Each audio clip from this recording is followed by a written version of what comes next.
Being here. Thank you so much. Okay, it is just an absolute relief, almost. I think that's probably the word that I'm hanging on to right now, to be together with all of you today. I really, truly feel my heart settling in as I look at all of your faces, and I'm really just so grateful to be here with all of you. While I'm talking, please make yourselves comfortable, grab a warm drink, your lunch or dinner or breakfast, wherever you are in the world. Really, really we're so glad to be able to be together. I had wanted to learn how to say welcome in all of the different languages for today, but yesterday was a bit distracting. So you'll forgive me, but welcome, really, truly welcome. I'm Ariella Morkwitz, the founding director of SVIVAH. We have many, many beautiful new faces here with us today. Thank you for being here. Please, if you have the time, stay till the end to introduce yourself if you're up for it. I promise I won't run off, and I would love to know you. 30 seconds about SVIVAH. SVIVAH is about revolutionizing the way that women come together in community and using Jewish community to empower women as individual change makers in our own lives and in the world, discovering and exploring the unique and beautiful Torah that comes from our lived experience. We define both Jewish and women very broadly. So if you want to be with us, we want you with us, and welcome. We love that we are multi-generational and diverse in our backgrounds and our affiliations, and we come together in celebration and support of women, our strengths, our unique perspectives, and our ways of impacting the world. I'm going to a huge thank you to Jordan and Yonah and Tara for being the wind beneath all of our wings today. Thank you also to the Covenant Foundation, who encourages us to find ways to bring women together meaningfully, and to the Avital Foundation, who has always been so supportive of SVIVAH from the start. Today's gathering is definitely inspired by the good work that they do both in Israel and the US. We're so very grateful. And to our spectacular program partners for today. I want to give, if Jordan, if you have that screen share, or you and I don't know who, thank you so much. We have amazing partners that these are partners who we get to work with so often. And I really would encourage all of you to be able to click on the links that we're going to put in the chat. They all have incredible initiatives, programs, projects that they're working on creating in the world that you should all know about. I promise that taking the 10 minutes to click through all of them will be so worthwhile. We have Jewish Women's Archive, the NCJW, National Council of Jewish Women, the SRE Network, JOFA, Feed, Pray, Love, Jerusalem, Maharat, Illuminate, Women's Rabbinic Network, Women of Reform Judaism, Gluya, Hadar in Israel, and Women of Holy Blossom. Thank you all for being part of this and for bringing all of us closer together. Thank you so much. You can take down. Thank you. Yesterday, I'm sure I'm not the only one who spent a lot of time glued to the news. And as I texted my friends and family all over and scrolled through social media, one of the phrases that kept coming up again and again was, I'm missing people I've never met, but who feel like my family. And I think that's why, the purpose of why we're all here today, right? We've gotten a crash course in that proverb, Kol Yisrael Arivim Ze Bazeh. All of us are responsible to and for one another. I am not the Torah teacher, so I will stop there. But days like yesterday, weeks and months like these, we feel that sentence differently, and it hits deeply. So here we are with our family. We may not know each other, but we love each other. We care about each other because we are sisters. By a show of hands, who has a sister-in-law, or a sister of the heart, or the roommate that you've never gotten rid of? I have two wonderful sisters who I can fight with horribly and ignore for months, but who are also the people who understand me best in the world, and who I know I can call at any time and count on them to move mountains to come to my aid if I need them. And I would do and have done the same for them. I hope they know that. So I feel like we can look around this room and know that that's what this relationship is, that we are the people we call in those moments of crisis. Maybe the people that we fight with terribly, but also the people that we love with our hearts and know best in the world. So I'm so glad for the opportunity to come together, to really know each other, to feel each other, to hold each other a little bit today. Thank you so much for being here. And thank you. I'm going to hand over the rest of today to Rabbi Lisa Sperling, who is SVIVAH's Director of Education and who always comes up with the most beautiful and creative ways to both teach our hearts and our souls and give us more ways to look at the world with open minds and open hearts. And I'm so grateful for all that you do for us always. Thank you so much, Rabbi Lisa. Thank you so much, Ariella. And thank you for being the heart and soul of SVIVAH and for really coming up with the idea for today. Um, I am Elisa Sperling. I'm the Director of Education here at SVIVAH. I am going to try to change my view so I don't just see my own face. Okay, great. I am so happy to be here together with all of you. Yesterday was such a roller coaster of emotions. I am amazed that I'm about to say this, right? But welcome home, Emily, Romy, and Doron. Wow. This past year has been so hard, and it feels so good to come together. Yesterday, when I was freaking out a little bit about will they come home? Will they not come home? What condition will they be in? I knew that I was going to be with all of you today, and that made things a little bit easier. I invite us all to take a deep breath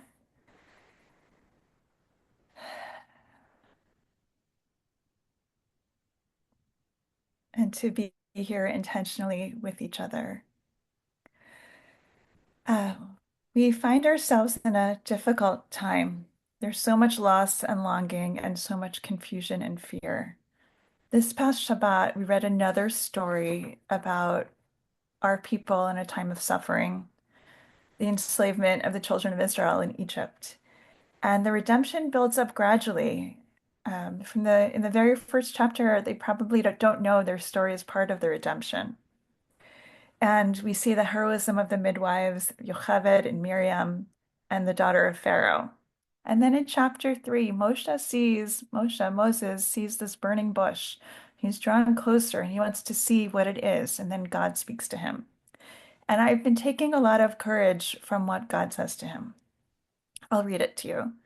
Now God said, I have seen, yes, seen the affliction of my people that is in Egypt. Their cry I have heard in the face of their slave drivers. Indeed, I have known their sufferings. So I have come down to rescue it from the hand of Egypt, to bring it up from that land to a land goodly and spacious, to a land flowing with milk and honey, to the place of the Canaanite and the Hittite and the Amori and the Perizi, the Chivi and the Yebusi. So now here the cry of the children has come to me, and I have also seen the oppression with which the Egyptians oppress them. So now go, for I send you to Pharaoh. Bring my people, the children of Israel, out of Egypt. And Moshe said to God, who am I that I should go to Pharaoh, that I should bring the children of Israel out of Egypt? And God said, indeed, I will be with you. When I read God's words here, all I want is that miraculous power to just take us out of this situation, to be able to bring the plagues and to split the sea. But I know that I don't have that power, and that's part of the anxiety of these days. But I did notice this year that God doesn't only say, I'm going to bring you out. There are other divine aspects to this. God also says, I have seen their affliction. I have known their sufferings. Their cries have come to me. While we might not be able to do all the miracles that God can do, we can emulate God and bring some redemption through our awareness and our attention toward one another, to see what our sisters and brothers across the world are going through. And Moshe says, who am I to go and bring the people out? God says, I will be with you. Maybe we can't take the people out, but we can be with you.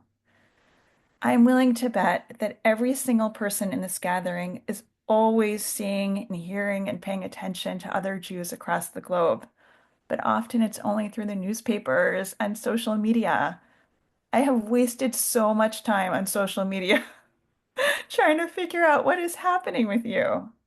Today, we have an opportunity to actually hear from some of our sisters across the globe about what's happening in their communities. And we can say to our sisters across the globe, I am thinking of you. I care about you. You may not know it in your hardest times, and I have really no way of letting you know, but I think about you and I care about you even if we've never met. And today I can show you, Ki ehya imach, I will be with you.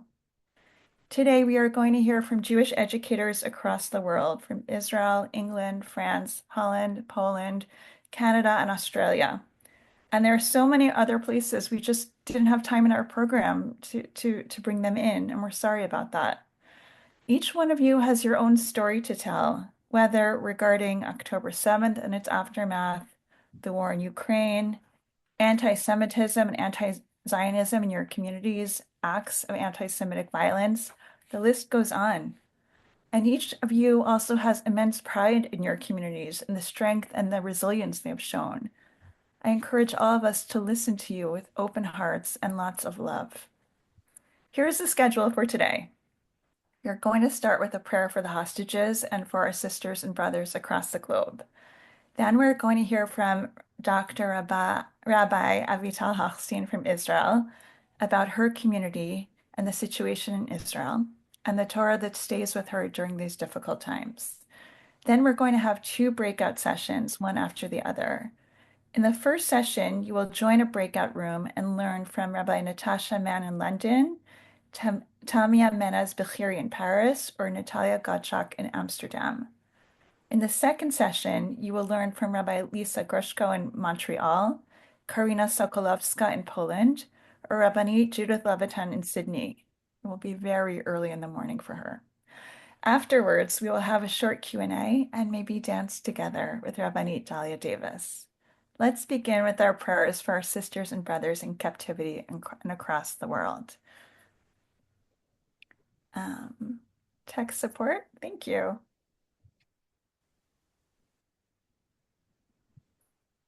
אחינו ואחיותינו כל בית ישראל, הנתונים בצרה ובשביה, העומדים בין בים ובין ביבשה, המקום ירחם עליהם ויוציאם מצרה לרווחה, ומאפלה לאורה, ומשעבוד לגאולה, השתה בעגלה בזמן קריב ונאמר אמן. As for our brothers and sisters, the whole house of Israel, who are given over to trouble or captivity, whether they abide on the sea or on dry land, may the All-Present have mercy upon them and bring them forth from trouble to enlargement, from darkness to light, from subjection to redemption, now speedily and at a near time. And now let us all say, Amen. okay? And now we'll have a prayer for the hostages.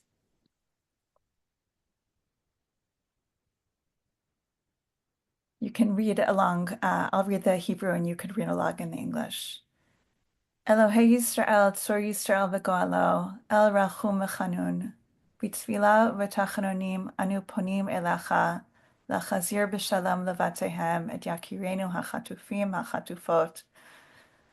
Shene'ekru bi... It's too small. Can we make it larger? Biyad... Okay, I'm gonna have... Thank you. Zidoni mi batehem, v'nechtafu el eretz oyev.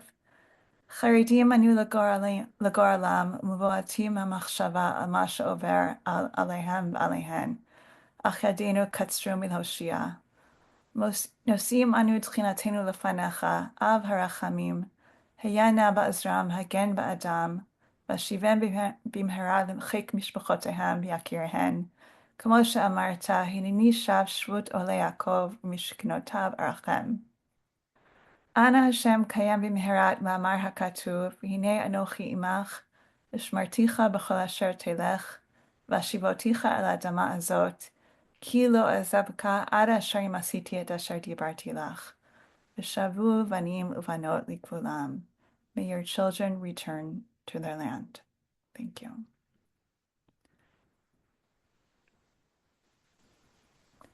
I'm so honored that our first teacher today is Dr. Rabbi Avital Hochstein, coming to us from Jerusalem. And you can see her bio in the chat. Dr. Hochstein is president of Hadar in Israel, and has done research and taught at many institutions and authored many articles and books.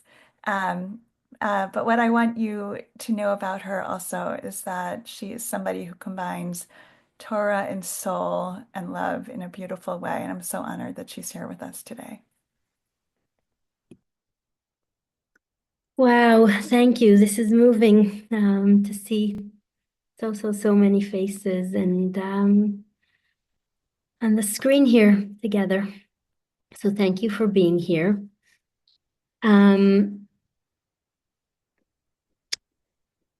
I indeed come from Jerusalem, and if I stumble on my words or add too much Hebrew, stop me or supporting each other in helping me to convey what I want to say. I was thinking how to share with you a little bit what Aliza asked, which is a little bit on how my community is doing and how I am doing. And I thought I would share 3 scenes that I feel like a mosaic maybe will give a picture. And actually each scene is a piece of Torah I learned from a different woman over this last year. Great pieces of Torah from extraordinary women. And I want to start with something I learned from Rabbi Ruti Baidich. Ruti has been fasting for over 100 years in the hostage tent. She's not a family member of anyone who was kidnapped, but there's a hunger strike that some people have taken on, both in order to keep consciousness of the hostages, and I think also as a mechanism of pressure and adding many dimensions, also body, into what we're doing. And she taught me a beautiful interpretation to a verse that some of you may know, and that we sometimes sing. It's a verse from Psalms 34:13. Mi האיש החפץ חיים, אוהב ימים לראות טוב. Who is the person who is eager for life? They who desire years in order to see good.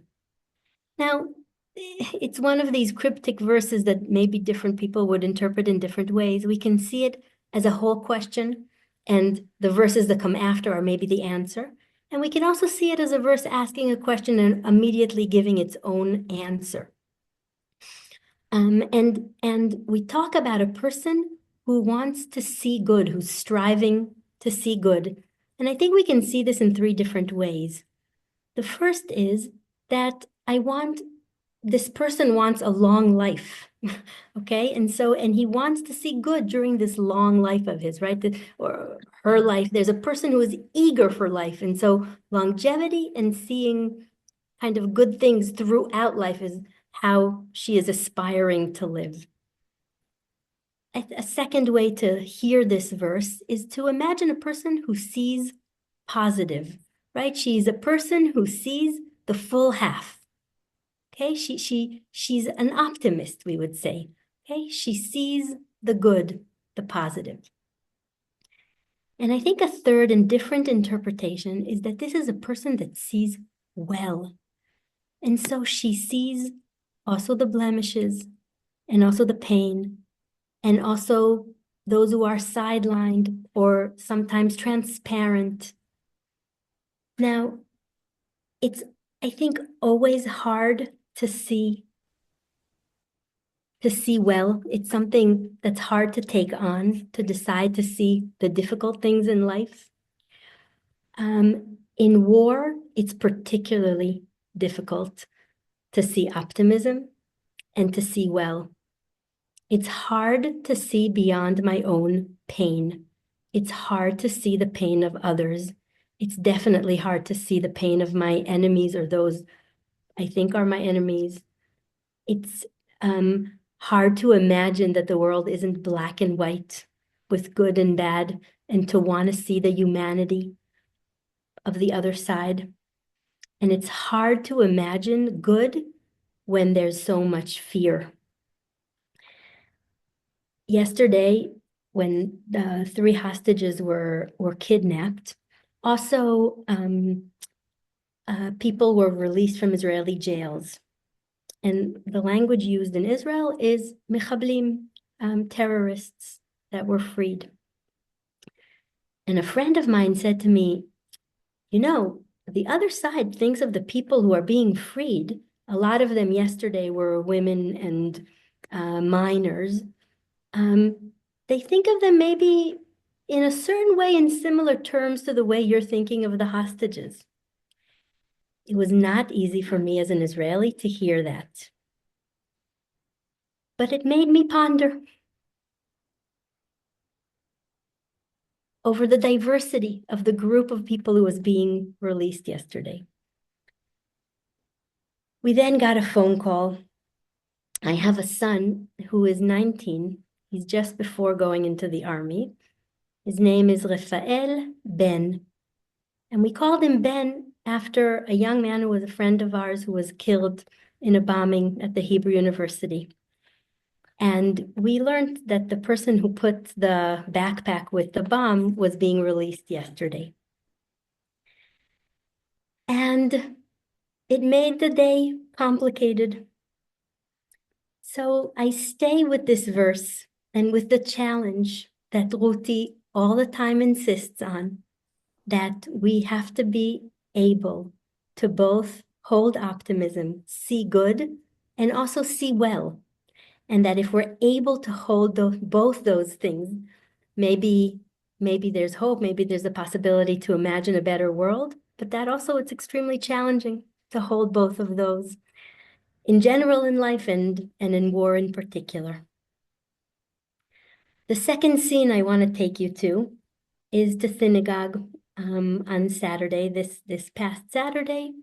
My friend Orna, her daughter got married, and they were marking the wedding in synagogue. In a community where one of the young men was kidnapped and not long ago was murdered. He was kidnapped from the party on the 7th of October and was murdered in September or the end of August. And I want to share with you some of the Torah that she said in shul, honoring her daughter and also in memory of this young man. And she pointed to a piece of the beginning of Exodus, which is just before what we heard from Eliza, the birth of Moses. And she pointed out something really interesting.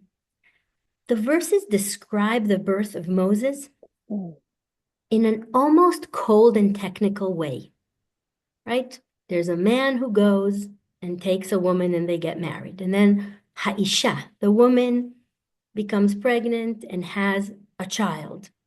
And I guess like many mothers, she sees him and it's good. Ki tov, vatere oto ki tov. And it echoes the tov, the good, that God looks at creation and says, good, good, good. She manages to hide this boy. So there's a moment of being very moved by this new child, this new baby. But then the question comes of what does a mother go through when she knows her child is supposed to be put to death? What does she do with this child, right? Pharaoh said that all the boys who are born to the Israelites should be killed. What does a mother do at that moment? What emotions are happening inside her?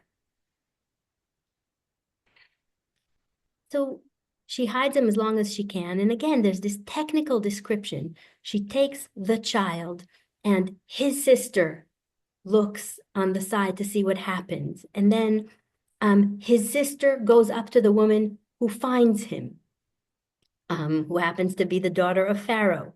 And then there's a business transaction, right? I will get you somebody who's going to nurse the baby. And Pharaoh's daughter says, okay. And when my friend Orna spoke in shul, she paid attention to 2 verses that are pivotal, that seem to be very different and not technical in this description.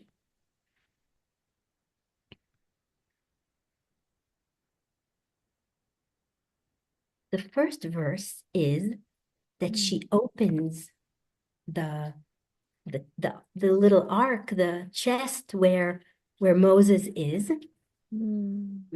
Looking at you rather than at the verses. There we go. Okay, vatiftach vatir'eu et hayeled. Okay, she opens and she sees this child. Ve'ine na'ar boche. He's crying. Vatachmol alav. She takes pity for him, and I think the better word is compassion. She feels compassion for him, and she immediately knows who this child is. Okay? And the next thing that is pivotal is that she is the person who gives Moses a name. His mother is not able to give him a name, and that might be part of the price of knowing that this is temporary or so frail, right? When I give birth to a child who is supposed to be put to death, okay? But the daughter of Pharaoh gives him his name. There's a lot to say about the name, but we won't talk about that not now. But I think what came up in synagogue and that I think is so important is that it requires tremendous faith and tremendous imagination to have compassion and love in a reality where there's so much hatred. Okay, I'm going to say that again because I found that sentence so moving.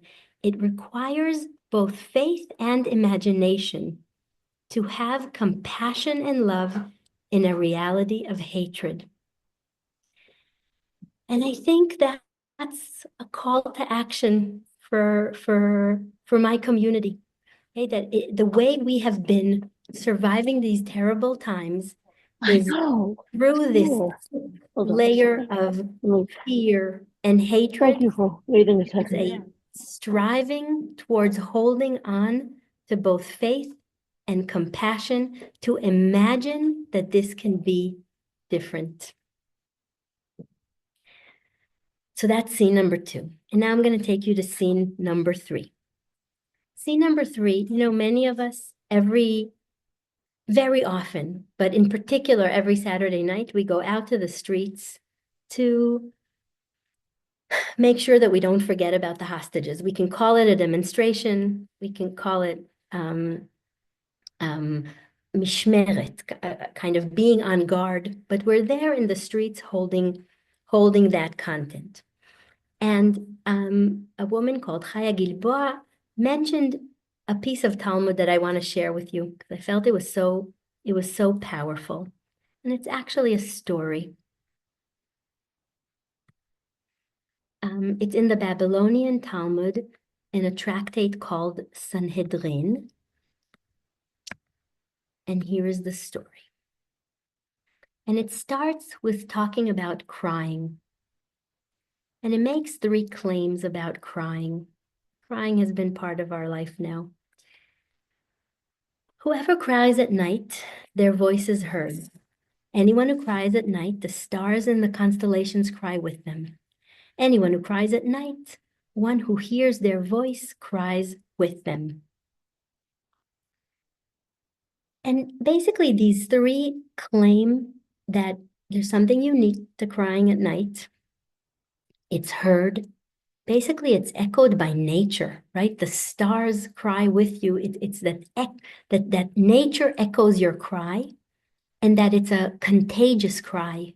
It's a cry that not nature and not people stay neutral in front of this cry. Okay, it's a cry that is infectious. Okay, whoever hears it cries along. And it tells us a story. There was a woman, the neighbor of Rabban Gamliel, whose son died, and she would cry over him at night. And Rabban Gamliel heard her voice and cried with her until his eyelashes fell out. Now, what an unbelievable leader, right? Rabban Gamliel is a leader who identifies. He is able to cry. He's willing to be touched. He's willing to feel pain. He is a human leader. He is a compassionate leader, and he cries with a mother who's weeping over her son. I'm looking at my watch. Gallant, who used to be the Minister of Defense, a few weeks into the war, went down south, and there is a scene where one of the women who lives in one of the kibbutzim that was terribly hurt goes up to him. He's not expecting this meeting. She goes up to him. I think she had children and grandchildren who were killed on the 7th, murdered on the 7th. And she goes up to him and she does this. You can see her, she's yelling and a voice doesn't come out. And slowly she finds her voice, and it's 5 minutes of him standing there, and she cries in the other meaning of crying, okay? And he just stands there and accepts it, and he takes it, okay? This is a leader who is present. Rabban Gamliel here is present with this woman. Now, alas, Rabban Gamliel isn't a leader alone. And his students, who also have maybe some amount of leadership to them, can't take it. The next day, his students noticed and removed the woman from his neighborhood. Okay, the students, well, we can imagine all kinds of things that they're worried about, okay?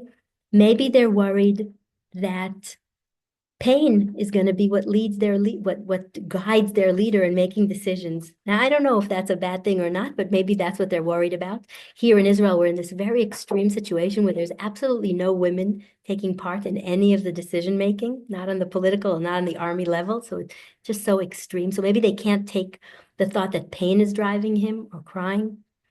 Maybe they think it doesn't photograph well to have a leader with no eyelashes, right? With red eyes after having cried all night. Maybe they're worried that he didn't sleep at night. So how's he making decisions? I don't know what their motivation is, but it's unbearable, and they remove her.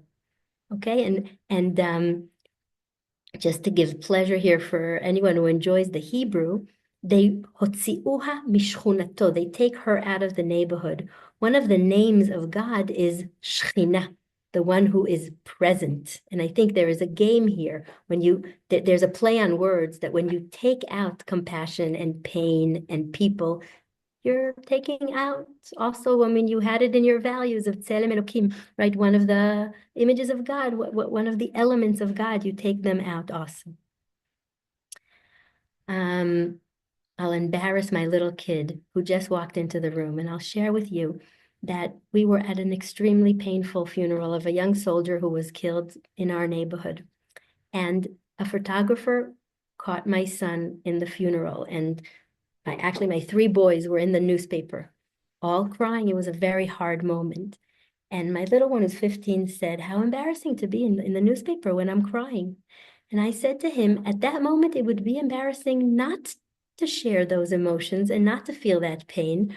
But we're in a complicated society in that regard. And I want to just end by sharing with you another version of this story, which says something slightly different, because this story appears again in ekhad, which is a commentary on the book of ekhad.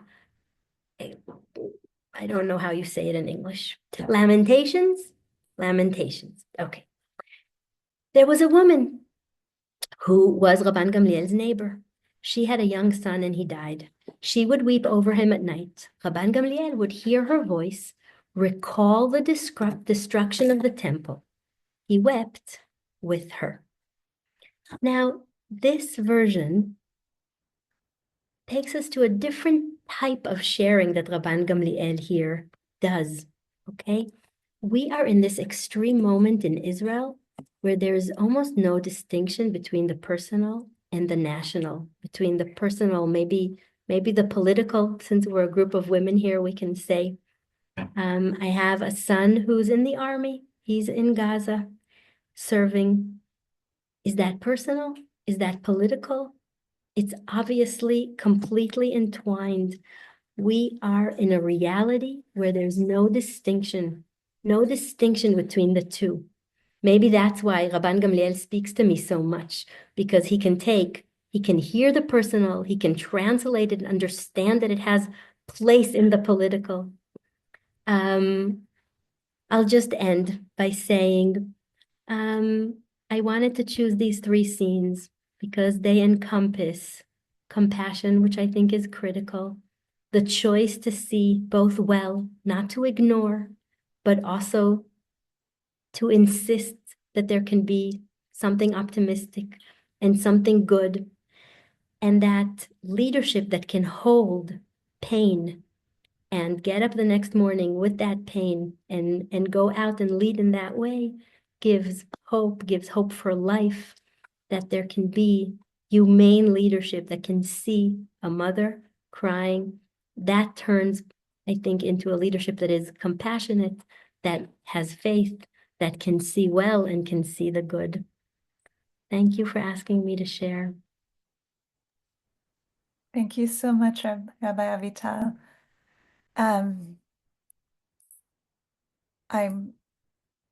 I would love to listen to you for another hour, actually.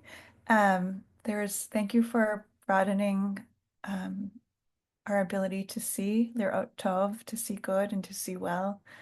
And thank you for the Torah and your experiences that you shared with us. We are now going to have the first of our breakout sessions. In these breakout sessions, you will be put automatically into a breakout room with either Rabbi Natasha Mann from London, Natalya Godschalk from Amsterdam, or Tamia Bchiri from Paris.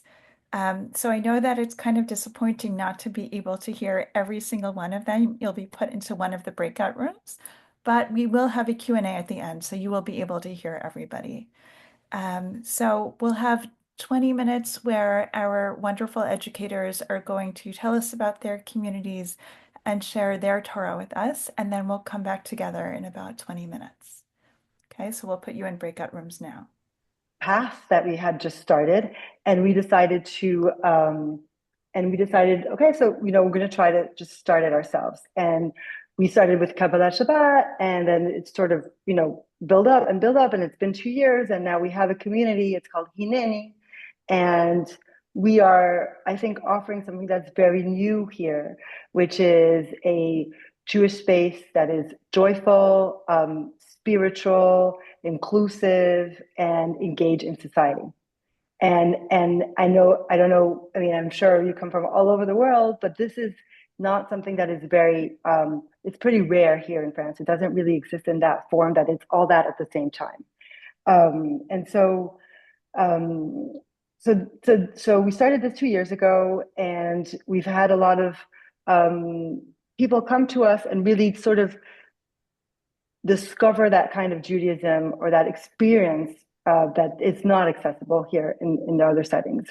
And so this was before October 7th. And then when October 7th happened, I mean, two major events happened here for the Jewish community, October 7th and some national elections. And when October 7th happened, what we felt really is a huge rise of anti-Semitism, as you can imagine, like all over the world, a sense of isolation of Jews that felt very misunderstood, and also a sense of very strong polarization, because not only is this the community, the country there's most Jews in France, but it's also the largest Muslim community in Europe. So the largest Jewish community in Europe and the largest Muslim community in Europe. And so tensions were extremely, extremely high. And then we had an election that was unexpected. The president dissolved the Congress, basically, and then there was an election, and that really even more crystallized the tension between communities. And so going back to October 7th, at that time of the year, I, like many of you, was feeling shattered and completely lost. And at that time, I heard a a drash, a Dvar Torah by Rabbi Sharon Brass that many of you probably know. This is November 11th, and I'm going to share with you what she taught me and what we collectively did of her words, and it really resonates with what we heard earlier. Rabbi Sharon Brass, it's Ayesara, the parasha, and she tells us the story of a place called Ber Lechai Roi. So this is at the time where don't do that anymore. It's terribly dirty now. But those walls stopped at a certain point being something that served us, being something that helped us as a city to maintain our boundaries, and started being something that instead was suffocating because we were too big for it and we just had to move beyond the walls. This is in my mind partly because one thing, if you do get to know me, that you'll get to know quite quickly, is that I love prophetic literature. It's my thing. I love the Nevi'im. HerTorah is wonderful for me every single week.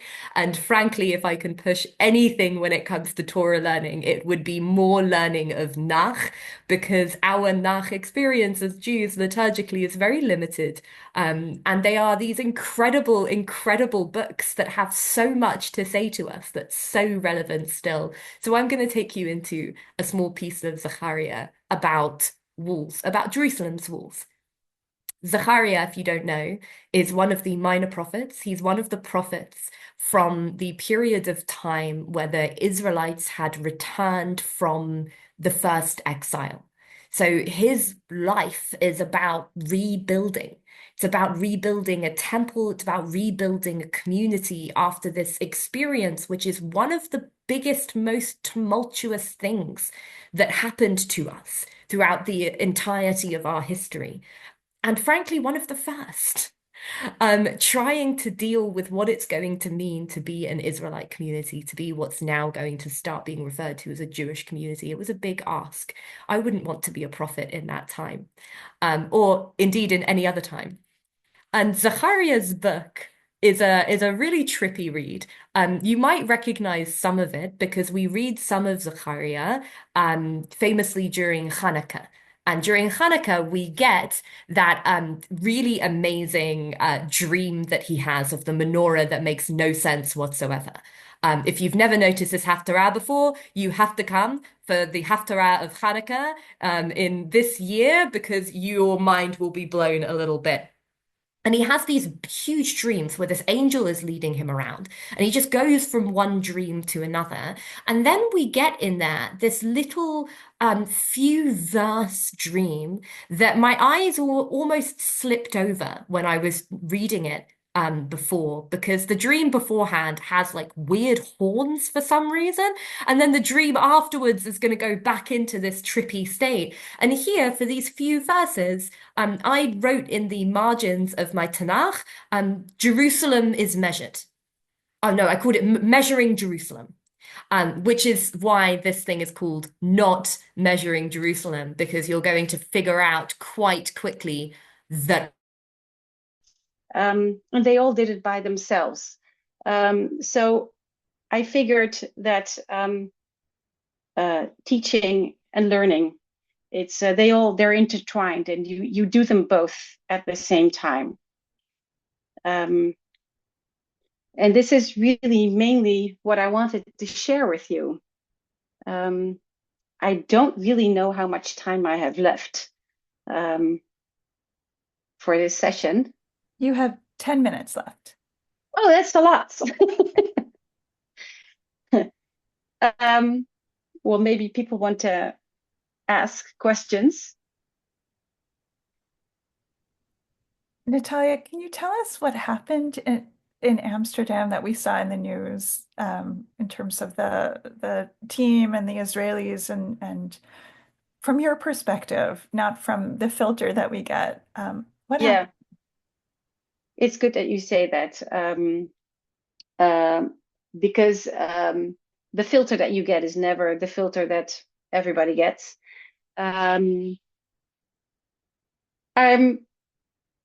what I saw and from what I know, what happened is that definitely there were a few incidents on that evening it was November the 7th, just a couple of months ago. So there were really some anti-Semitic incidents. But some of the incidents also were just between soccer hooligans. And it was also very local. I live, well, technically not in Amsterdam, but like really, I live in Amstelveen, which borders Amsterdam. But around my neighborhood, I mean, nothing happened. I didn't see it, I didn't hear it, other than in the news. I mean, you had to be there to know it. So it did make people feel very insecure. It added up to all the insecurity that people already have after October 7th. And it's definitely the case that people in the Netherlands are,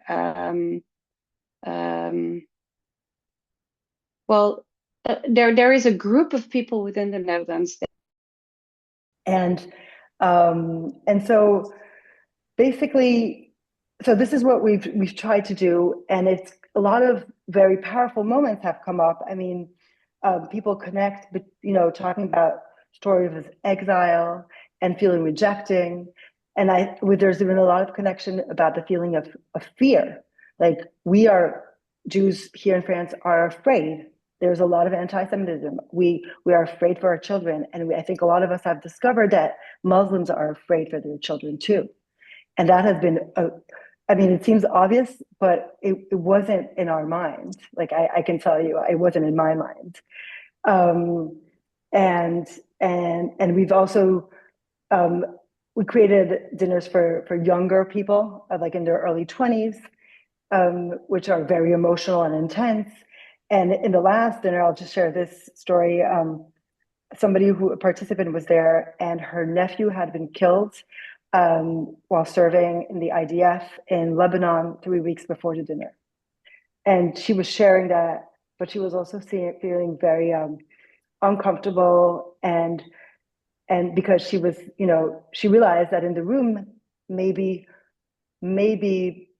so he was in Lebanon, and maybe some of the people there, they had relatives who had been killed in Lebanon, like on the ground.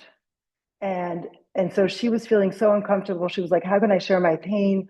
Well, maybe some of your family was victim of my nephew. Like it's a very difficult, hard situation. And so everybody's talking, and the dinner goes by. And at the end of the dinner, I see two Muslim participants that were, had a lot of anger with what was happening in Palestine, and they came up to her and they bowed down to her in like a sign of grief and mourning and respecting, and they were telling her, you should allow yourself to mourn. This is your family. Like, you shouldn't think about the context. You should. And so this is this completely surreal moment where she's sort of being authorized to mourn by people who minutes, like hours before, would have just, been outraged to be in the same room with her, or with somebody who's a Zionist or her. So it really opens doors, I think. And somebody, I think, asked in the chat. So we created a toolkit. Each person, like, we've all feed the toolkit, whoever is leading dinners. And I'm very happy to share the toolkit with whoever wants it, and open a conversation how to do this in your own community.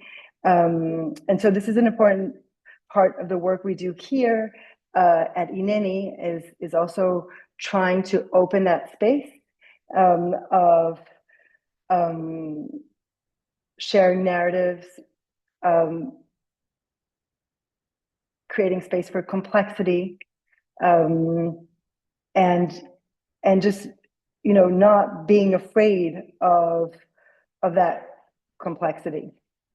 And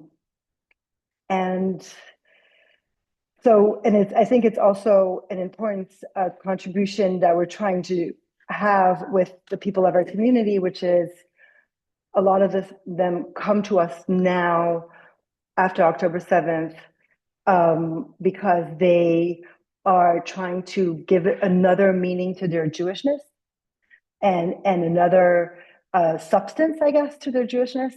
And I think that by doing Ber Lecha Eloi, we're also trying to putting them in those circumstances of being able, and a lot of people say we're allowing them to take action and to mobilize their Jewishness in a different way in this new context. And if you have any questions, I'm going to share my email in the chat right now. So you can ask me anything. And also I'm going to share Sharon Rabbi Bras's HerTorah. It's right there in the chat too, because obviously she says it better than I do, but it was really our way of trying to put her words and her teaching of Torah into action, really. Thank you very much. And I don't know that you can ask questions here, maybe you can, but I think the Q&A is for later. But I'm happy to if you have a few questions you want to put in the Welcome back from wherever in the world you were. And I was just saying I was floating in and out of all of the different rooms, and just gratitude to everybody, and promise to try to share everything, all of the resources that were shared in the breakout room, so that we can all follow up and take advantage of the amazing teachers who are here today. Thank you. Let's see if Eliza is back. I'm back. Awesome. Okay. Hello, everybody, and welcome back from the breakout rooms. I hope that, I'm sure that you enjoyed your time, and I'm jealous of all of you because I had a wonderful time in my breakout room, but then I didn't get to hear the other two. So now we are going to go back for another round of breakout rooms. And a very tired Rabbi Judith is going to tell us about Sydney. Wide awake, really. And Karina Sokolovska is going to tell us about Warsaw and her work with Ukraine. And Rabbi Lisa Grishko is going to tell us about the Montreal community and her work there. So thank you so much for being with us. We are going to now move into the next breakout room, and we'll come back in 20 minutes. Picture of anti-Semitic attacks on the community, very, very close to where I live, within the areas where Jewish people live. And I think there is this heightened sensitivity, particularly because of that Holocaust Foundation. There's a sensitivity, and there's a fear of what's going on. Are we repeating what's happened? And also a disappointment that Sydney or Australia was supposed to be this place that was a refuge, and that something has churned in the environment. On the flip side of that, and that's why I've showed you these two pictures here, there is a very strong connection. And I think, if anything, the increase in anti-Semitism has pushed people to be stronger in their commitment to being Jewish. There's definitely been increased attendances at synagogues. I know personally stories of people who were not necessarily regular goers, but felt after October 7, and then also from the increase in anti-Semitism, that they really wanted to be with their own people, and that the shul was a refuge from that. It was a place to find strength from like-minded people. I know also within the universities, there is the Australian Union of Jewish Students, and at the beginning of last year, the sign-ups and the membership there has also increased. There's been a particular push and increase in, I'd say, support for Israel and also for the hostages. And there've been missions to Israel. There were changed very much so, as Poland became the major became the country which not only for Ukrainian refugees like who would go through Poland to reach other destinations, which was the case to the great extent, as Poland has the longest border with Ukraine from like comparing to all other countries. 8 checkpoints, we've had millions of people like going through the country to Germany, elsewhere in Europe, to United States and other countries around the world. But also Poland became home for hundreds of thousands of Ukrainian refugees. Prior to February 2022, we already had more than 1,200,000 precisely, Ukrainian people who lived and worked, studied in Poland. So those numbers were, they skyrocketed. At some peak moments, we've had more than 3 million Ukrainians in Poland. Poland is 38 million people, so like approximately 10%. 10% of this was Ukrainians who have lived in Poland. Now the numbers are more stable and it's lower. Some people decided or chose to go back to Ukraine, although this situation in Ukraine is not any better. In many ways, it's so much worse than it was even 3 years ago when the war was starting. One of the reasons being many of those Ukrainian refugees, they are losing hope, and that's the very hard part of where they are, like mentally now, right? How every day it's sort of deteriorating, this condition of, we're hoping for victory, forget it. Nobody speaks about it anymore among them. We're hoping to go back home. Today, I've had this situation, I was dealing with a case where there is a lady who comes from here in Poland, who comes from a city of Kherson, which is on occupied Russian territory. And she texted me asking if I can help her because her daughter stayed back there. Whoever stayed back there, they were it was compulsory for them. They were obliged to take Russian citizenship. So her daughter and her family did so in Kherson, in the occupied territory.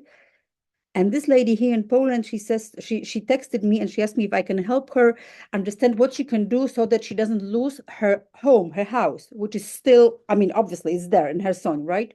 Because she says, if she will not transfer the property rights to her daughter, who is currently a Russian citizen, she will lose the only thing that she owns in this world, which is this little house in Kherson.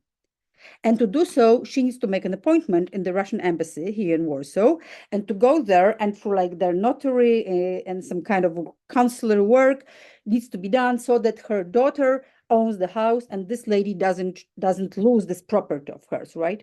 So these are the issues that we're dealing with.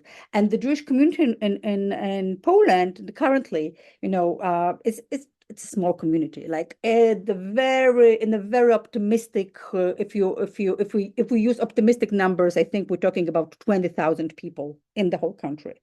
This is how many Jews we have in Poland.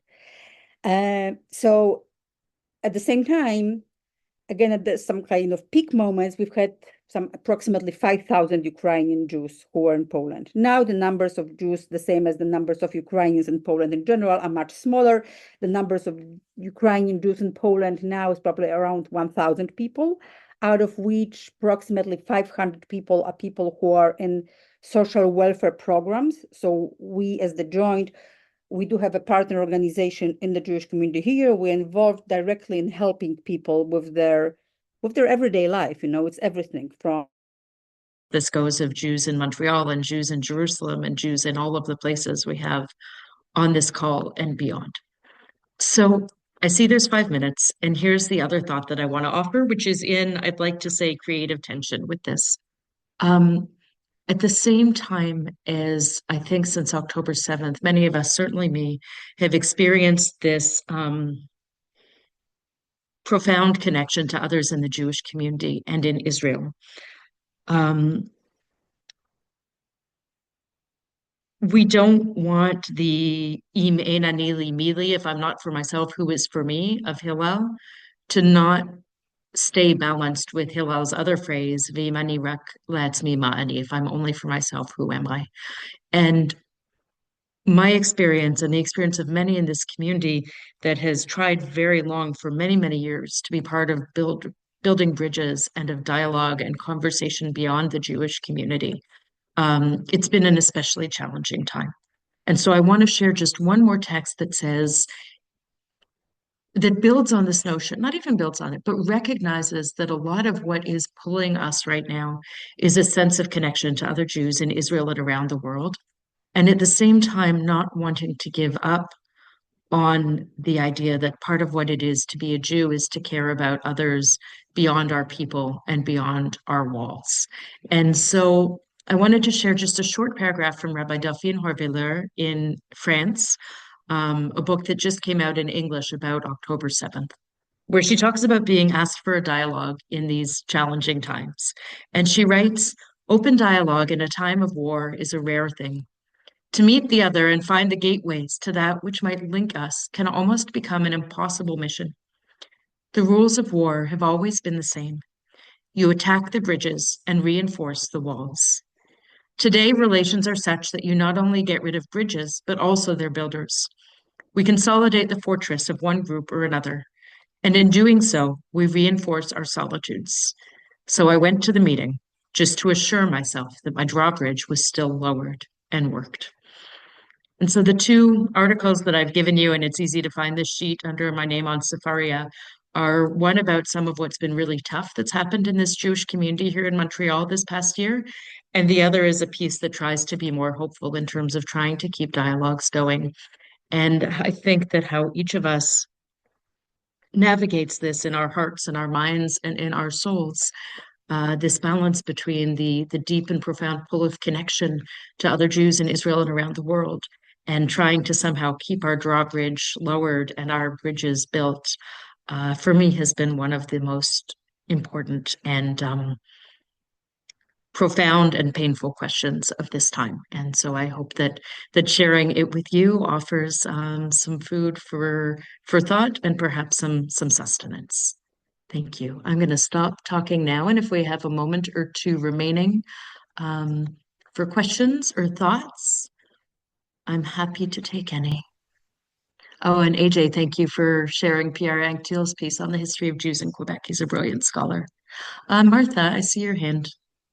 Hi, I may have missed this because I did the thing you're not supposed to do. I took a text, but and have you done any work with college students specifically? So because there are 4 universities in Montreal, and we are pretty much close to all of them. Sorry, I'm just putting the link to the short sheet in the chat if anybody wants it. So we have students who come to our services, and that's our primary mode of interaction, though we also have invited the university presidents of the 2 major English universities in town, McGill and Concordia, to come to smaller conversations at the congregation so people can share with them what their experiences have been, what their concerns have been. We have a lot of professors in the congregation as well. It's obviously been a very, very hard time. And I think it's especially hard for a lot of the Jewish students in our community who find that they, in their circles of friends, they've lost almost all of their non-Jewish progressive friends. And they've had to be, in some cases, chosen to be quite quiet about their Judaism, even if that wouldn't be their natural inclination. So we worry about the really violent and anti-Semitic and problematic things going on campus. I also worry a lot about the kids who are just taking this time when they should be able to really lean into their identities and instead are really staying under the radar. And of course, I want to recognize that within families, there's so many tensions and conflicts as well between kids and their parents, right? I make no assumptions about where anybody stands. And I think that makes the work all the more important to figuring out how much difference and diversity can a community contain in a loving way, but in a way that also helps people feel supported and safe. Well, thank you for all your work. Yeah. Well, 59 seconds. My gosh, these breakout rooms are tough. All right. I wish everybody koach, strength, and connection and hope wherever you may be, and that we, even in these moments, have that sensation of how our souls and our lives are tied up with one another. And as much as sometimes that means we feel the pain, may we also feel the connection, and may we also feel the hope. Thank you, everybody. It's an honor to be with you this afternoon, or this morning, or this evening, wherever you may be. Thank you so much, Rabbi Lisa. That was just beautiful and just Thank you so much, Ariella. I had a wonderful time in my breakout rooms, actually. I really loved hearing from all of these wonderful women about where they live and their communities and the Torah that inspires them. Thank you.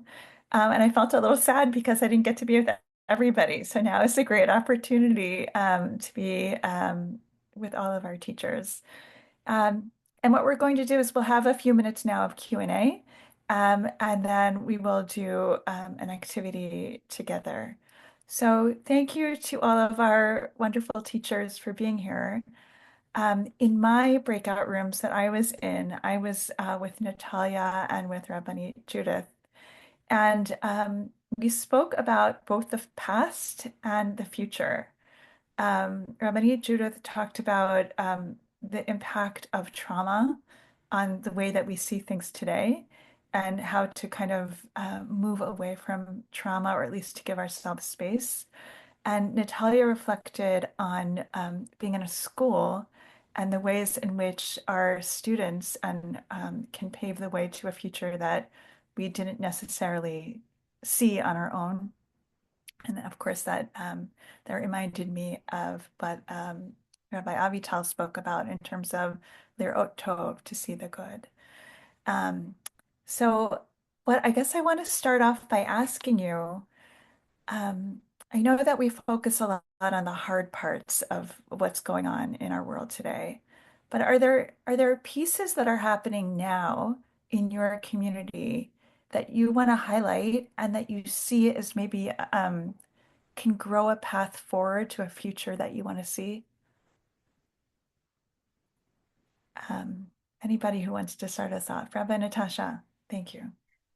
Yeah, I want to talk about the kids. I think we spend a lot of time really worried about the kids in our communities, and I think we have very, very good reason to be anxious about their experiences.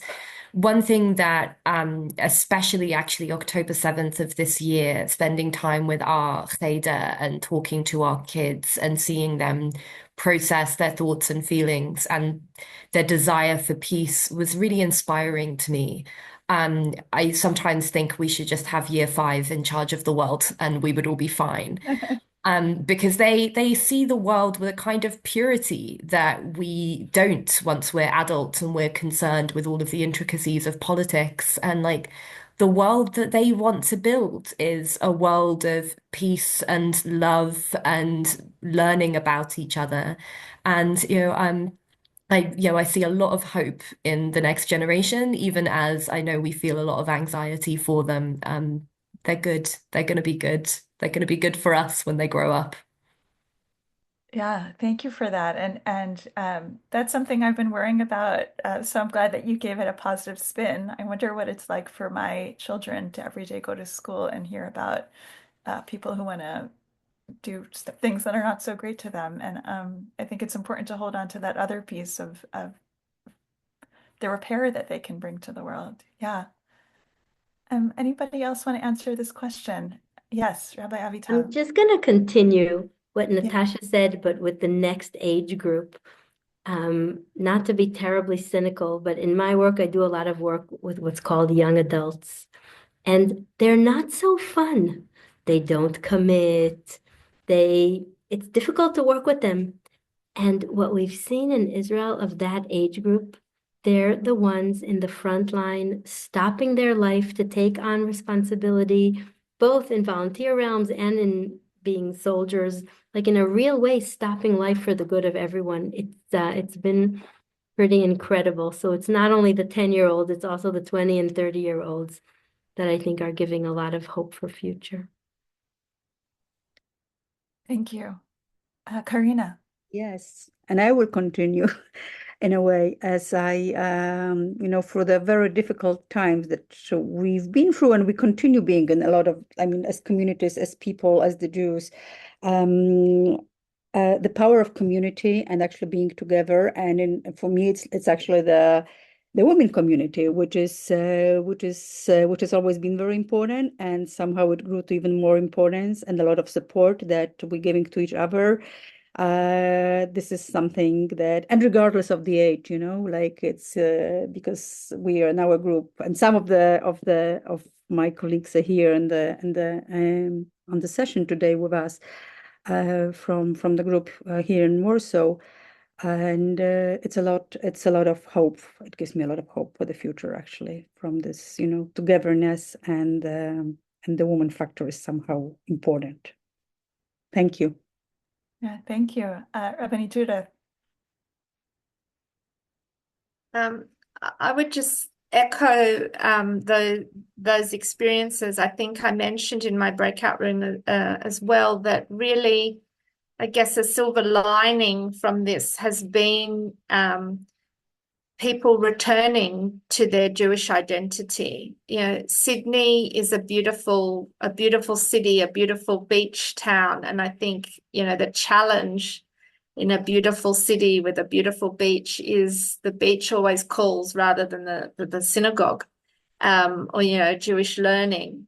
And I think the change that I see from across young adults and also older is people connecting to the community and connecting to learn, maybe as a result of anti-Semitism, but that's not it's not defining why they're connecting. They're still then connecting and looking to be Jewish for Judaism's sake, and looking and seeking out the beauty of community and our tradition. So, that there definitely, I feel, has been a strengthening of the community and of resolve to have a Jewish identity and be committed to the Jewish people.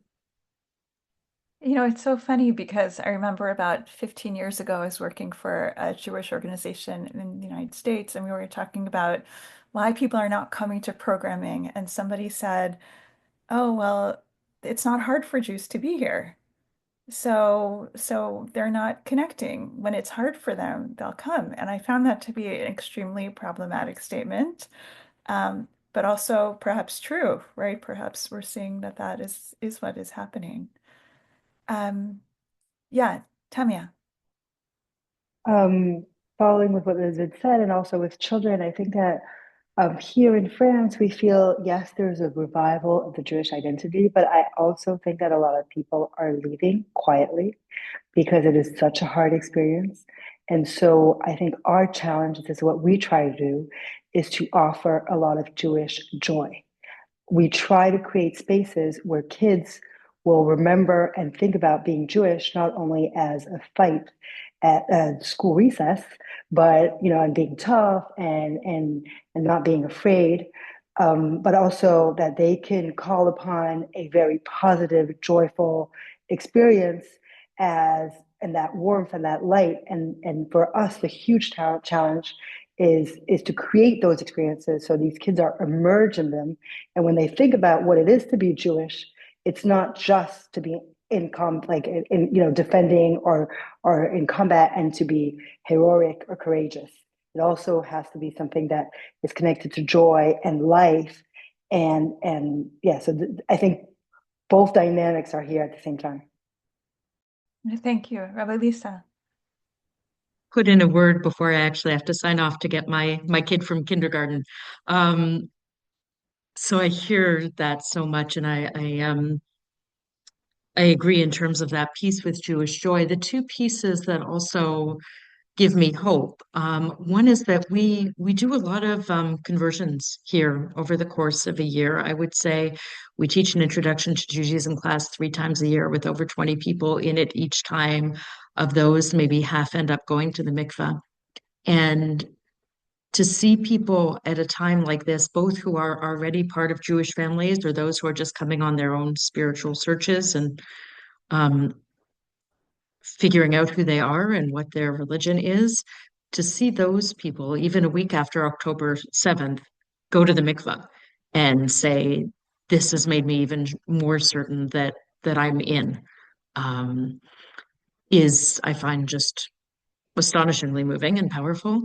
And the other piece is harder, which is that at a time, and I spoke about this a little in our breakout session, at a time when there's such a pull to be more insular and to turn more inward, and there's actually beautiful and connective and powerful things about that. We're a community that's always tried to build bridges and to connect with other communities. And it's really hard to do that right now. But to see people still trying and to say this is also part of my value as a Jew, and I'm not going to give up on calling people to support us or to be in conversation with us, like it's really, really hard. But in some situations, I think just not giving up on something is in itself a success. Thank you. Okay. I guess my next question is, what's your hope for your community? Like if you could dream, if you created in yourself like the space away from all the events that are pounding at us, and you thought to the future of what it could be, what's your prayer? What's your hope for what could happen? Just a small little question. Who wants to start? Natalya. Well, I think what we see in our community is that it's really people are really moving away from Judaism, and the people who are connected to Judaism, I've said it in the breakout session, they are connected to Judaism because of negative things. So Tamia, I really like what you said. It is so true, and I hope that people will just come be connected to the Jewish community because they really want to be there, not because they feel pushed to the Jewish community. I think that would be a very good one. Just be there because it's a positive thing to be there and to want to be there and not to have to be there. Thank you. Another vision for your community, a hope, a tefillah, a prayer. I think I have just one word. Peace. Yes, amen. Rabbi Natasha. I come from a community, New London Synagogue, which was born because of a splitting up of a community. It's worth looking up if you want to know some Anglo-Jewish history, the Jacobs Affair. And I'm very proud of us as a community, but also one thing that I really hope for Jewish community in general in the future is that we stop defining ourselves by the ways in which we build walls, and we start defining ourselves by the fact that we have something in common, that we're all Jews, and that we start from that place and not from our divisions. Thank you. Rabbi Judith. I think my prayer is for strength. There's a movie. There was a movie made, I think, maybe like 10 or 12 years ago called Fill the Void. It was about an ultra-Orthodox community and the story of this young woman who's sort of facing challenges around marriage. There was one scene in the movie where she was like lying in bed and she just kept repeating this phrase, Ten li koach, ten li koach, ten li koach Hashem, ten li koach. And I think, ten li koach, give me the strength, give our communities the strength to comfort those who have lost, to face those who hate us and stand up proudly as Jews, advocate unashamedly for Israel. And I love, Tamia, what you said, to also to find the joy in being Jewish, and to bring you know what, I'm going to take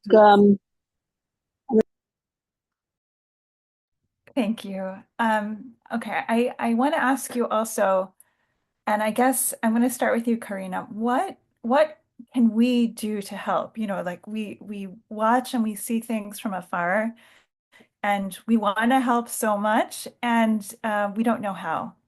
So what is it that we can do? That's a hard one.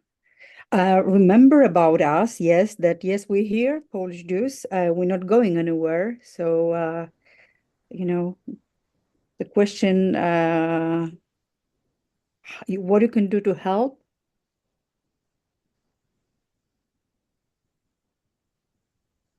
I don't know.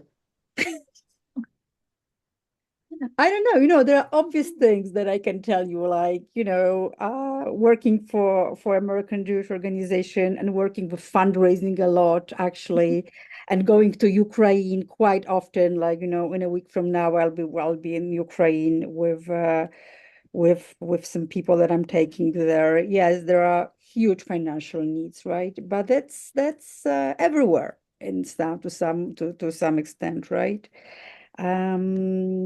But yeah, just supporting us in a way that knowing and understanding that yes, the Polish Jewish community exists. Like, I mean, like that we have a right to exist, because this is very often sort of being questioned, like, why are you in Poland? Why are you in Poland? This is the grave of Jewish people, the graveyard. It's not the graveyard for us, right? So that's something that is that's always like an important statement for me to say, this is not the graveyard for me. This is where I'm growing my family and my Jewish community, and that's an important message that, if you remember that from this session, that would be great. Yeah, thank you. Thank you. Okay, I want to actually would love to ask you so many more questions, but we don't have time right now. So now I want to actually invite our participants. We've had these amazing teachers who have let us in on what's happening in their communities. And I want to give you a chance in the chat to send them a message, to write in the chat what you hope for them and for their communities. So I'll give you a few minutes now. Okay, so this has been so moving for me. Thank you to all of our teachers. Thank you to everybody here. What we're going to do now is first of all, I'm going to tell you to please come back if your time zone allows. We are going to have a Havdalah for the hostages on Saturday night. So please come join us if you can, and we will put the information in the chat. I also want to thank everybody here for being so open-hearted and for sharing so honestly and authentically and vulnerably and beautifully about who you are and your Torah. And now I want to say a prayer together. So I'm going to ask our tech people to please put it up.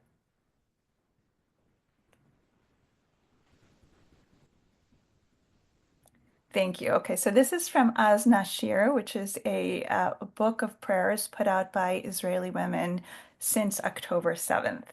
And this poem is called The Edge of Redemption by Liba Luri. And I'm going to ask you again to make it a little bit bigger so I can actually see the words. All right, thank you. Master of the universe, who crafted the remedy before the ailment, do not forsake us in our suffering.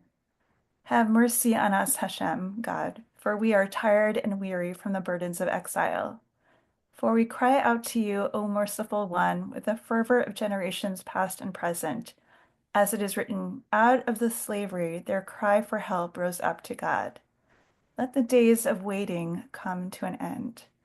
Let the light of your presence shine upon us, dispelling the darkness that surrounds. Let us reunite with the divine presence that once dwelled among us. May our prayers ascend to you, and may your compassion be stirred. May it be your will, our God, God of our forefathers and foremothers. Gather the scattered pieces of our souls and rebuild our collective spirit to stand as one in our homeland, united in heart and soul. Thank you. Amen. Amen, amen, amen. We've come together, and there's so much emotion and tenderness in this room. And I'm going to encourage us now to stay on for another few minutes. Rabbi Natalya Davis, who is the director of pastoral education at SVIVAH, and also an amazing dancer, is going to lead us in a dance that we can do together to kind of come together with each other and express our hopes for the future. Rabbi Natalya. Thank you so much, Avital, Lisa. And it's so perfect that we're doing this dance right after that really beautiful prayer that we just said together, because I have to say, since October 7th, for me, dance has transformed not just into something that I enjoy, but also something that really feels like it's tefillah. It feels like another way to pray and to express everything that's on my heart. And so I wanted to do together this dance because the lyrics of this are really exactly what I think about when I think about our gathering today. And I think about the women coming from all over the world and coming from places that are really challenging, and also being in a place where we hope for a better future and we dream and we envision something beautiful and more positive coming to all corners of the earth, to all of the sisters all around this circle. So I'm gonna first share with you the lyrics, and then I'll invite you to participate in whatever way is right for you. So if we can see the lyrics on the screen, Tech, please, that'd be amazing. Thank you so much. Here come the lyrics. So this song is called Halavai. Halavai means if only, or we can even translate it as like, please let it be. Like, this would be amazing. This is our dream. This is our vision. So I'll just show you some of these lyrics. If only from a cloud a rainbow could come down upon us. If only this world could be fixed. If only a day would spring out of the raging storm. If only the gift would never be lost. If only the desert would sprout grass. If only we'd yet sit under the shade of a fig tree. And we'll skip to the last paragraph. If only nation would no longer lift sword against nation. If only we wouldn't abandon the path of hope. If only the human would be compassionate till evening. If only there'd be a chance for love. And so these are kind of the hopes and wishes that I'd like us to bring into our hearts as we do some dancing together. And here's how this will work. This is for everyone in whatever way is right for you. If you'd like to stand up, if you'd like to sit down, if you'd like to do exactly what I'm doing, if you'd like to make up your own dance and do nothing of what I'm doing, if you want to watch and participate in that way, it's all welcome. It's all wonderful. And I'm pretty sure, Ariel, you can confirm for me, nobody will be videotaped except for me. So don't feel self-conscious in any way. You're invited to turn your camera on if you'd like it off, really whatever you'd like. Okay, so the beginning part, I'm gonna teach it to you quickly, and then we'll just put on the music and you can just follow along. So we're gonna kind of really get into the lyrics. So for the beginning, when they talk about the cloud, our arms are gonna go up, like the cloud is gonna turn into a rainbow. So you can lift your arms up and bring them over you almost like a hug, like an embrace. And then we're gonna lift up our right arm, if you'd like, and your left arm, and kind of think of this fixing, right? We're fixing, yesh takana, there can be a fixing. Okay, and then we're gonna have here's again my notes, the plants are gonna come. So we're gonna have the plants coming up, and create any plant that you'd like springing out from the ground. And then we're gonna have our arms, one gonna go to one side, one to the other side, and we're gonna bring in this present. Let us not lose this gift, the gift that shall not be lost. We're going to reach to the right side and to the left side for bringing all the people together. Let's bring the people together, and our arms come in, and we're going to open the gates of heaven. And then we're going to bring people from the west and the east together and sway with our hands. And then we're going to hold hands with one another, bring our arms up, and look for this wish. That's the whole beginning part. That's really slow. Then the music will pick up and you can kind of move in a faster pace with the music. And then we're going to just slide or step to the right. So you're going to go to the right if you'd like, and cross your arms up and one arm up, one arm down. Then go to the left, one arm up and one arm down. Okay, like that. So go side to the right, one arm up, one arm down, and side, one arm up, one arm down. Then turn to the right, and then turn to the left. Then do a sway. Sway right and sway left. Okay, that's the whole first music part, the regular verse. And then we just have the chorus. That's all you have left to learn. So here's the chorus. We're going to go to the right, going forward. Go to the right, going forward. Go to the left, going forward. Open your right arm. Open your left arm. Then put your arms up to the right and your arms up to the left. Turn around. Bring them in and walk backwards. Okay, so let's do that part one more time. Going to the right forward. Go to the right and the left. Right arm forward. Left arm forward. Up and turn around and bring your arms in and walk backwards. And then at the very end, we'll raise our arms up and bring them to our hearts. Okay, and this is, if you've ever seen this dance in Israeli dance, you'll know this is the adapted Zoom version. So you can do this version, or like I said before, you can do any version you'd like. Okay, I'm gonna put the music on and enjoy participating in whatever way is best for you. Okay, I'm gonna share the music with you.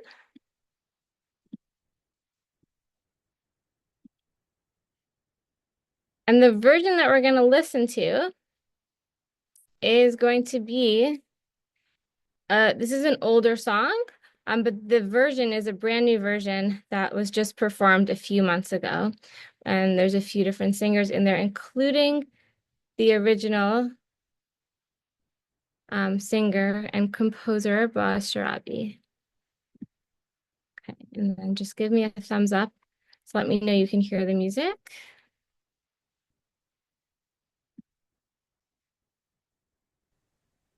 Okay, it's just loading for a second.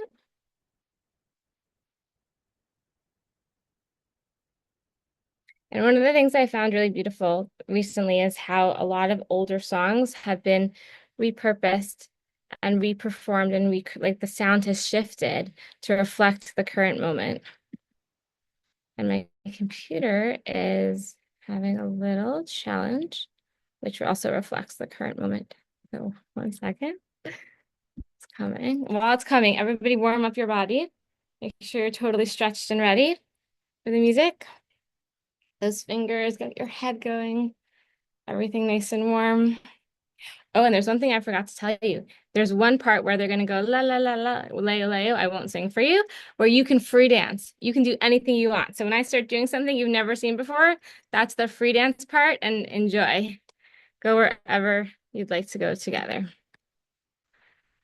Okay. If this, you know what I'm going to, oh, this should be it. Sorry, everything's freezing. So I'm going to put the music. Can you hear it? Yay!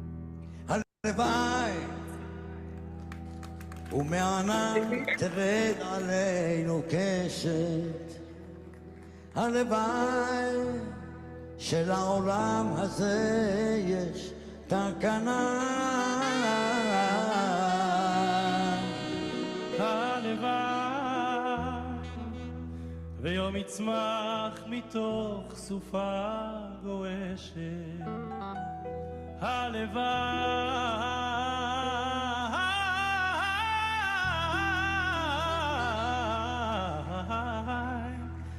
ולא תאבד לעד המתנה.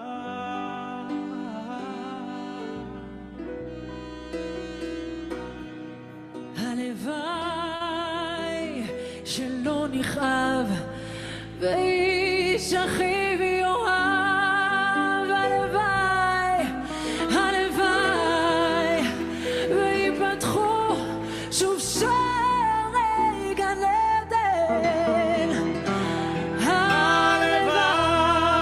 הלוואי והתמזגו מזרח ומערב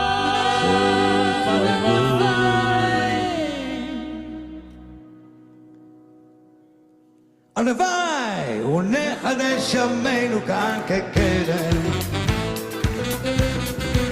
הלוואי ולא יישא אותו ילדות חרב הלוואי ולא ניטול שדרך התקווה הלוואי והאדם הדרך הלוואי שיש סיכוי אחד אהבה הלוואי שלא נכר לאיש אחיו יאהב הלוואי ויפתחו שוב שערי גן עדן הלוואי ויתמזגו מזרח ומערב הלוואי הלוואי ונחדש ימינו כאן כקדם תידולנדו תשיר תידולי תרדף נילם תידולי תלנדו נלדם תידולי תלנדו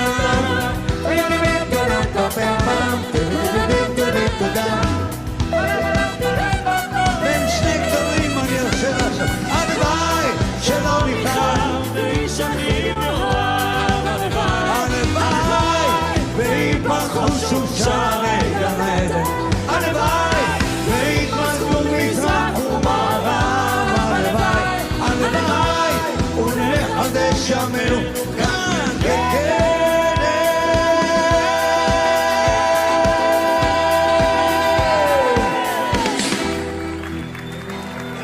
כל עד הבורא שבסימו של הערב Thank you, everybody, so much for dancing with me. And halavai, that all of those tefillot should come true, and that we should be in a place of love and peace, and where everyone should be safe. So, halavai, may that come for all of us, all around the world. Oh my goodness. Amen, amen, amen, amen. So much, Rabbi Natalya. Thank you so much. I just having, you're so right. That felt like tefillah, not like dance. It felt like prayer. Thank you, Rabbi Natalya. Thank you, Jordan and Yonah and Tara. Thank you, Rabbi Hochstein and Rabbi Mann and Karina and Tamia and Rabbi Levitan and Rabbi Grishko and Natalya. Thank you so much for just making the world feel a little bit smaller today. It felt like we can all squeeze each other a little better, hold hands a little bit tighter, feel a little bit closer. And that was truly a gift and did a lot of heart healing balming. That was really, I know I needed, I'll speak selfishly. Thank you to our partners again, JWA, NCJW, SRE, JOFA, Feed, Pray, Love, Jerusalem, Maharat, Illuminate, WRN, WRJ, Gluya, Hadar in Israel, and Women of Holy Blossom. Again, these are amazing organizations. I will definitely send you the links for them. Please take a moment and check them out. They do beautiful work in the world. I'm going to ask you, if you can, to take 90 seconds to fill out our participant survey. We so value your feedback and want to hear more about how we can do better, and also, most importantly, what more we can do together. I think my takeaway is it's wonderful to hold each other through the things that are hard, but it's also wonderful to come together in times and ways that are full of joy and warmth. And for me, that was my 2025 note to self, to try to make sure to remember the warmth and the joy of what it is to be Jewish and a Jewish woman. And all of you remind me of that all the time. Our Facebook group is a wonderful space to stay connected, just to check in, to lean on each other, to ask for a great kugel recipe, or to navigate questions about God. Thank you for being with us today. I think we designed this gathering a long time ago from a place of feeling loneliness, and feeling very much alone and in our own experiences and in our own bubbles, but really something like today really reminded me what it means to feel truly part of Am Yisrael, of the people of Israel. And we really are one beautiful family. And today is just that little bit of dose of family reunion that I know I needed. The world really feels so much closer. You all feel really much closer, and that feels wonderful. Like Rabbi Natalya said, we'd love to see you again this Saturday night. We have Havdalah together for the hostages, January 25th at 8:45 to 9:30 p.m. Eastern. I know that doesn't work for everybody, but we would love to have you if you can pop in. And I promise there is more goodness to come, and we would love to have you with us again and again and again and again.